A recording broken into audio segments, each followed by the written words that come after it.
ప్రపంచ కుబేరుల్లో ఒకరైనటువంటి gates Melinda foundation అధ్యక్షుడు ఆంధ్రప్రదేశ్ వచ్చి వెళ్ళిన తర్వాత జరుగుతున్న పరిణామాలు, ఒకళ్ళేమో అసలు అతను రావటం వల్ల ఉపయోగం ఏముంది అంటారు, మరొకళ్ళేమో అతను రావటం వల్ల చాలా ఉపయోగం ఉంది అని చెప్పి ఇరు పార్టీల మధ్య గొడవ. ఎలా చూడాలంటారు అసలు ఇది? ఆంధ్రవాసి ప్రేక్షకులందరూ కూడా ముందుగా నమస్కారం తెలియజేసుకుంటా ఉన్నాను. ఈరోజు మీరు వేసిన క్వశ్చన్లోనే పాజిటివ్ థింకింగ్, నెగిటివ్ థింకింగ్ అనేవాళ్ళు ఈ భారతదేశంలో అన్ని చోట్ల ఉంటారు. అలాగే ఇప్పుడు ఈ పార్టీలు కూడా నెగిటివ్ థింకింగ్లో వచ్చిన పార్టీ ఈ మధ్యన మనం చూస్తూ ఉన్నాం. నెగిటివ్ పార్టీ అంటే మన వైఎస్ఆర్ పార్టీ. అతను నెగిటివ్లో నుంచి వచ్చాడు.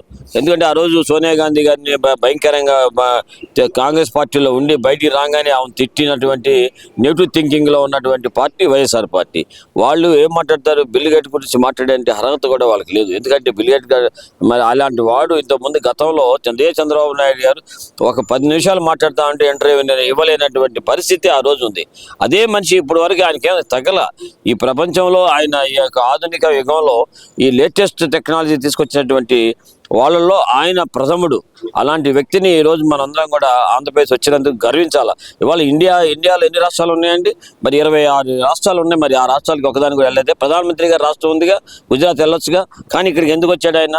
చంద్రబాబు నాయుడు గారు అంటే ఒక విజన్ గల వ్యక్తి. ఆయన ఈ యొక్క కంప్యూటర్ యుగాన్ని అర్థం చేసుకునే వ్యక్తి కాబట్టి ఆయన ఆలోచించే ఊరకే బిల్ గేట్ గారు బ్రహ్మాండంగా రాడు. ఆయన చాలా విషయాలన్నీ కూడా ఆచరించి మన ఈ హిస్టరీ గురించి తెలుసుకొని, మన రాష్ట్రం హిస్టరీ తెలుసుకొని, వాళ్ళు ముందే వాళ్ళ మనుషులు వచ్చి ఇక్కడ వెరిఫై చేసిన తర్వాత ఆయన అనుమతిస్తాడు. అలాంటి వాళ్ళని పట్టుకొని ఏమి తెలియనటువంటి వ్యక్తులు ఇవాళ మనం చూస్తూ ఉన్నాం. కనీసం 135 అని చెప్పడం రాని వ్యక్తులు కూడా ఇవాళ మాట్లాడుతూ ఉన్నారు. కాబట్టి అవన్నీ కూడా కరెక్ట్ కాదు. ప్రజలందరికీ కూడా తెలుసు బిల్ గేట్స్ రావడం వల్ల ఎంత ఉపయోగపడుతుందో. రేపు అమరావతి స్వర్ణ ఆంధ్రప్రదేశ్కి దిశగా వెళ్తుందని చెప్పేసి తెలియజేస్తాను. అలాగే ఆయన చూసాం మనం చక్కగా అక్కడ ఆయన ఎంత ఆనందం పొందాడంటే ఆ తోటలోకి వెళ్ళినప్పుడు ఆయన ముఖంలో చూడాల. చక్కగా ఆ తోట అంతా తిరగటం, ఆయన చూడటం, తర్వాత ఆ ఫ్రూట్స్ అన్ని ఆయన చూడటం, తర్వాత అక్కడ మరి మన ఆంధ్ర పునుగులు అసలు బుద్ధి ఉందా లేదా మీకు మాట్లాడేదానికి? అసలు ఆంధ్ర గురించి, ఆంధ్ర పునుగుల గురించి ఆయన ఆల్ ఇండియా వరల్డ్లో ఉన్నటువంటి వ్యక్తి తిని ఆయన ఎంత సంతోషపడ్డాడు అనేది మనందరం కూడా గౌరవించాలి. పార్టీ తీసి పక్కన పెట్టండి, పార్టీతో ఏం పని? ఆయన ఏ పార్టీ వాడు కాదు. ఆయన బిల్ గేట్స్ అనే ఆయన ఏ పార్టీ కాదు. ఆయన ప్రజల సంక్షేమం కోసం పనిచేసేటువంటి గొప్ప సంపన్నుడు, సొంత మేధావి. అలాంటి వాడిని ఎవరైతే మాట్లాడతారో అలాంటి వాళ్ళందరూ కూడా పురుగులు పడిపోవటం తప్ప ఏముండదని చెప్పి తెలియజేస్తాం. అంటే ఇక్కడ ఇంకో విషయం కూడా, అంబటి రాంబాబు గారికి బెయిల్ రాగానే ఆయన చేసిన వ్యాఖ్యలు అయితే ఆయనకి ఇప్పుడు వైరల్ అవుతున్నాయి. కూటమిని కోలదోల్చే వరకు నేను నిద్రపోను అంటే ఆయన శపథం చేస్తున్నారు కదా, మరి దాన్ని ఎలా చూడాలంటారు? అంబటి రాంబాబు సంగతి మనకు తెలిసిపోయింది. మొన్న మహిళలే వాళ్ళ ఇంటికి పోయి చెప్పులు చూపించిన సంగతి అందరూ తెలుసు. నీకు ఇంకెక్కడుంది బాబు? ఆయన నిన్న కూడా నేను చూశాను మీడియాలో, ఆయన మాట్లాడుతూ ఉంటాడు. అంటే హోమ్ మినిస్టర్ గారు ఏమీ లేదంటే, హోమ్ మినిస్టర్ సంగతి నీకు సరిగ్గా తెలియదు. ఆమె కనుక కన్ను విప్పిందంటే మనిషి అయిపోతావు నువ్వు. అసలు నీకు అసలు ఆ విషయం తెలియట్లే. ఆ అమ్మాయి ఇంకా మానవత్వం కలిగిన అమ్మాయి కాబట్టి ఊరుకుంది. ఎందుకంటే నువ్వు కించపరిచే విధంగా ఒక చంద్రబాబు నాయుడు గారి అమ్మగారిని కించపరిచే విధంగా నువ్వు మాట్లాడే విషయాన్ని ఆ అమ్మాయికి తెలుసు. ఒక్కసారి కనుక ఆ అమ్మాయి పంజా అయిపోయిందంటే నువ్వు మసి అయిపోతావు. అలాంటి వాళ్ళని పట్టుకొని చంద్రబాబు నాయుడు గారికి ఓన్లీ ఆయన మైక్ ఇచ్చాడు, ఏమి లేదని చెప్పి ఇష్టం వచ్చిన నోటి దురద వల్లే నువ్వు పోతున్నావు.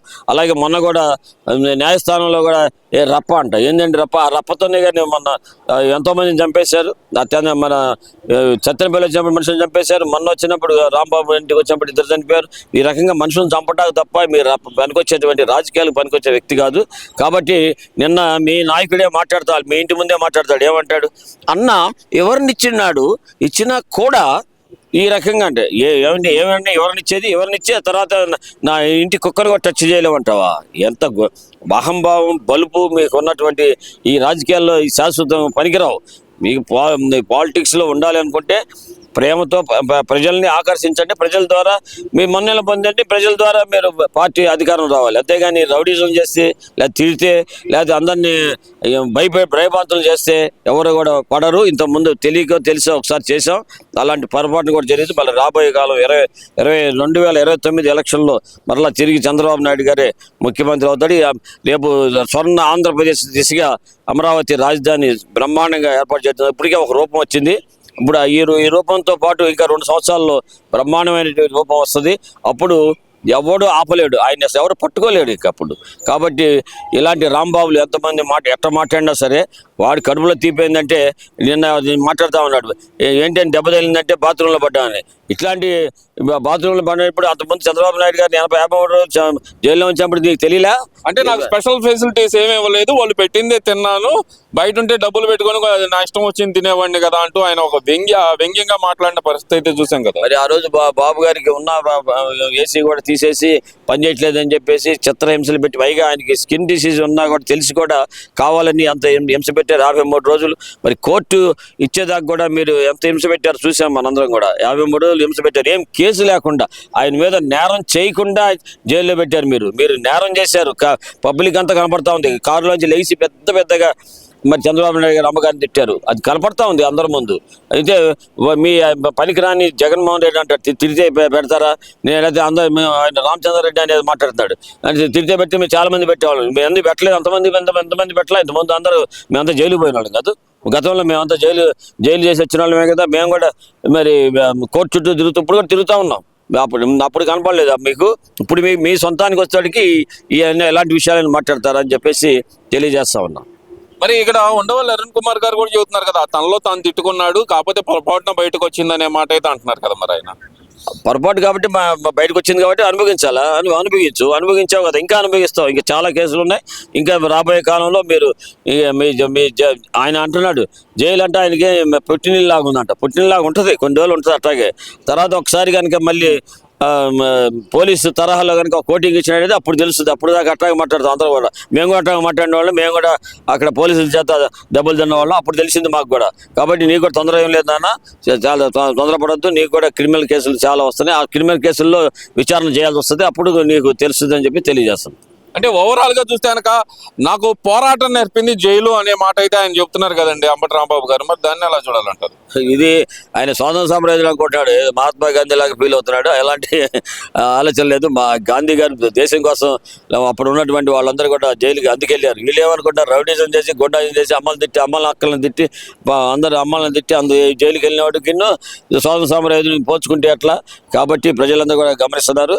అంబటి రాంబాబు గారి జీవిత చరిత్ర 0 అయిపోద్దని చెప్పేసి ఆంధ్ర వాయిస్ ద్వారా తెలియజేస్తున్నారు. అంటే ఓవరాల్ గా చూసుకుంటే కనుక మరి జగన్మోహన్ రెడ్డి గారు ఇప్పుడైనా సరే అసెంబ్లీకి వెళ్ళి, అంటే ఇంకా వచ్చే నెల 7వ తారీఖు దాకా అవకాశం ఉంది కదా, అసెంబ్లీకి వెళ్ళి ఇవి బయటకు చెప్పే అవకాశం ఉందంటారా? ఏది బయట ఉన్న పరిస్థితుల మీద నిలదీసే అవకాశం ఉందంటారా?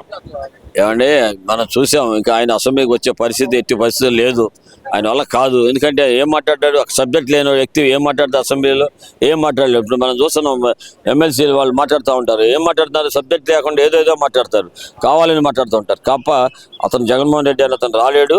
అది మళ్ళీ మన స్పీకర్ గారు మళ్ళీ మేము ఓస్టింగ్ చేస్తానన్నప్పుడు వచ్చి సంతకం పెట్టి మాత్రం పోతారు కాబట్టి తప్ప లోపలికి రారు. వచ్చినా కూడా నిన్న చూసాం మనం, జనగణమన పాడేదానికి కూడా లేకుండా వెళ్ళిపోయినటువంటి, జాతీయ గీతం అంటే కూడా గౌరవం లేనటువంటి వ్యక్తులు మీరు మీ అసెంబ్లీలో అసలు మీరు రాకపోవడం అనేది ఇది ఈ రాష్ట్రానికి దళిద్రం పోయిందని చెప్పేసి నేనైతే భావిస్తున్నాను.